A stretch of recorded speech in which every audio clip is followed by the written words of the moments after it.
I played basketball. I was the leading scorer. I played football. I scored half of the touchdowns of the whole team. But then came the war, and I was drafted. I still had one more year. In high school, I would have swept everybody. But as it was, that year was spent in the Army. I took basic training in Amarillo. I made the football team in Amarillo. We were there for basic training, and I remember when I faked out and went in and caught a pass, and the coach said, okay, hey, you stay. So they gave me a uniform and everything. But then I took pilot training. I took the test for pilot. I always loved airplanes or model airplanes. I passed it.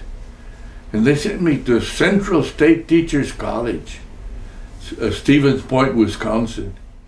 They eliminated us without prejudice. We didn't do anything wrong. The whole school was gone because they had too many pilots. I went before a colonel and he says, what do you feel like? I said, well, sir, he says, and they told me, I'm going to send you to a gunnery school. You're going to be a gunner on an airplane. And I said, sir, I thought I'd impress him. I said, sir, if I can't fly the airplane, nobody's going to fly it for me. He didn't say anything, wrote something down, and he said, next. The next day I was in the infantry.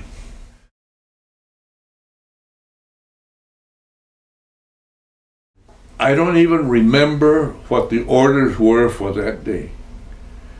I know that we were under Montgomery. We were not, the 9th Armored Division had been loaned to Montgomery, but we were still taking orders from my sergeant. My sergeant told me, hey, patrol this area and go into this area. And I was alone, mind you. And I walked and I saw a giant wall right on the street. And I said, this is strange. I didn't know it was a prison camp. I opened the gate. It wasn't even locked. I opened the gate, and as soon as I walked in, I heard, oh, somebody scored a touchdown in a football game. But it was very muffled. And I walked in, and everybody was looking at me. Everybody was standing. And there were some people in racks that I could see. They were laying down and all they did was got their heads up and looked and came right back down. They were dying. They were, and it stunk. It was.